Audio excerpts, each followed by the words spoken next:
Isang mapagpalang umaga sa ating lahat, mga kapatid ko kay Kristo, mula sa The Solid Rock Morning Devotion. Isang kagalakan na muli tayo ay makapagbulay-bulay sa salita ng Panginoon sa magandang umaga. Ito, mga ilang minutong pagbubulay-bulay sa mga salita ng Panginoon upang papurihan at sambahin ang ating Panginoong Hesukristo.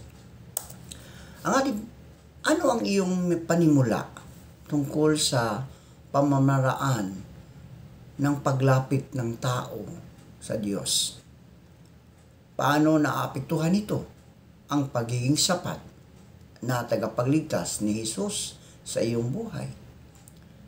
Siya ang tunay na tagapagligtas.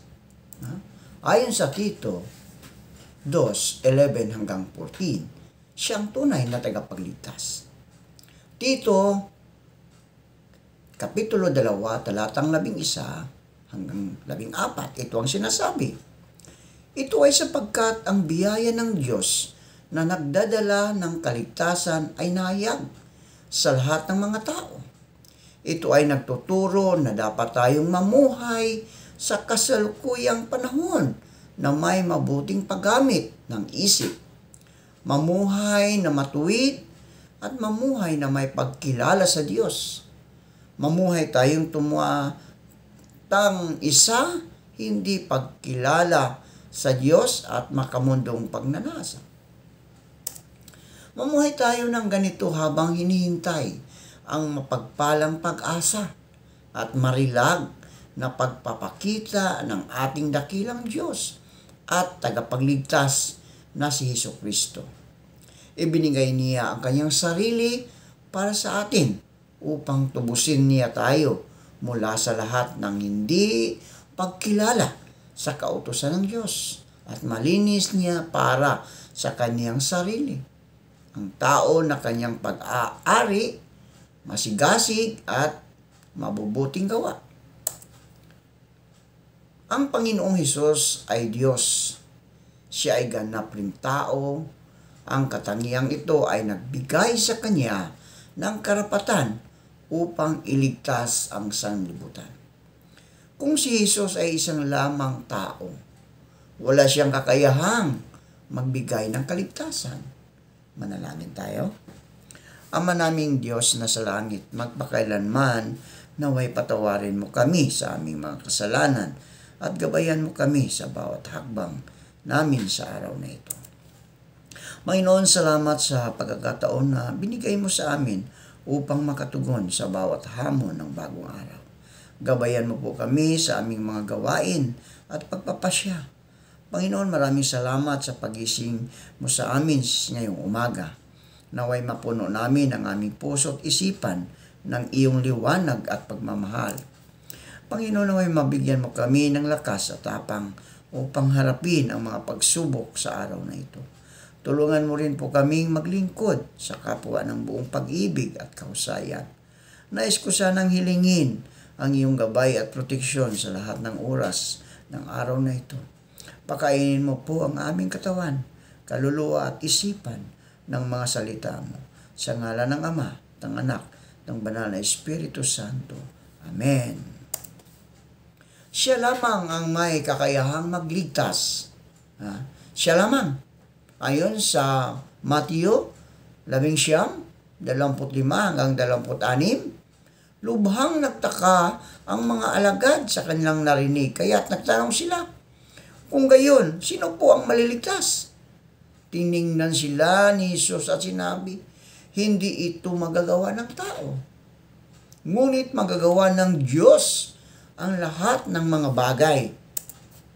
Siya lamang ang may kakayahang magligtas, maging ng pinakamasamang tao sa mundo. Ang kanyang biyaya ay umaabot maging sa mga taong akalaing imposibleng magbago. Ikaw ba ay nag-alinlangan sa kakayahan ng Diyos upang maligtas sa iyo? Magligtas sa iyo? Ngayon, alam mo na, walang imposible sa Diyos, kaibigan. Ano pa ang pumipigil sa iyo upang pagtiwalaan siya ng iyong buhay, kaibigan ko? Siya ang tagapagligtas hanggang wakas. Ayon sa Hebreo 23 hanggang 26, ito ang sinasabi, bukod dito, kailangan noon ang maraming pari dahil namamatay sila at hindi makakapagpatuloy sa panunungkulan. Ngunit si Jesus ay buhay magpakailanman, kaya't walang katapusan ang kanyang pagkapari.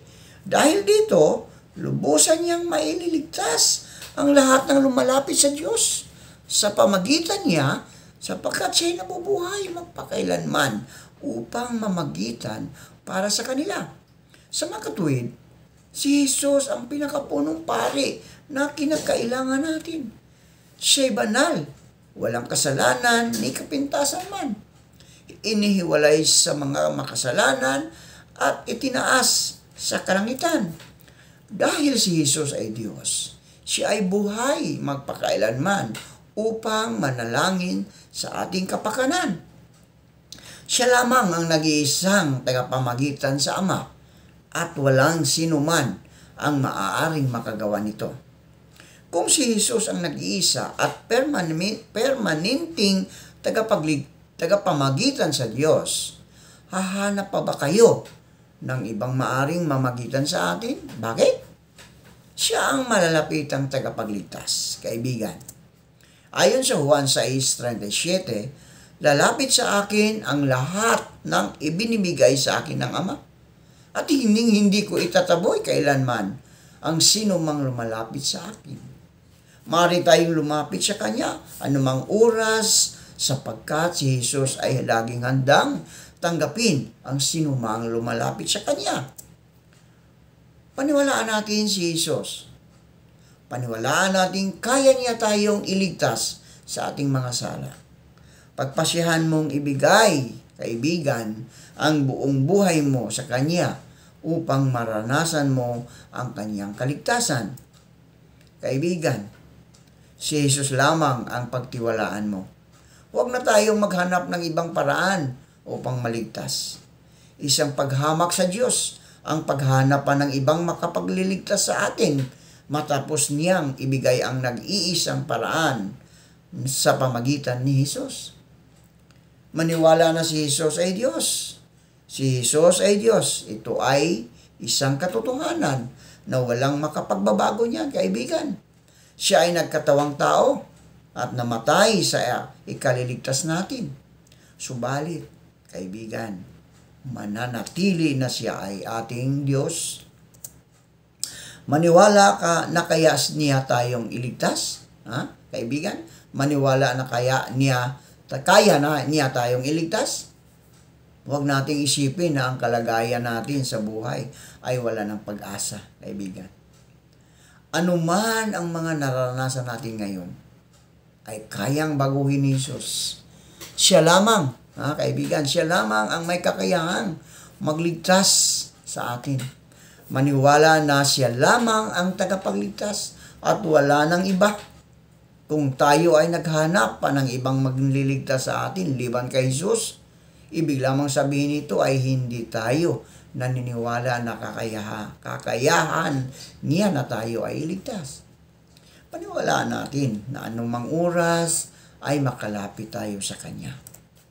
Kung inialay ni Jesus ang Kanyang buhay noong tayo ay Kanyang mga nakaaway pa, makakaasa tayo na hindi niya talikuran ang sino mang magtitiwala at magnanais na makipagkasundo sa Kanya. Manalangin tayo. Salamat, Panginoon, sa panibagong araw at buhay. Aming inialay sa inyo ang araw na ito at dalangin namin na kami iyong ingatan sa araw na ito sa aming pagpasok sa aming mga trabaho. Puspusin mo po ng iyong banal na Espiritu Santo ang mga nakikinig sa programang ito. The Solid Rock Morning Devotion. Ingatan mo sila, Panginoon, at ilayo sa anumang kapahamakan.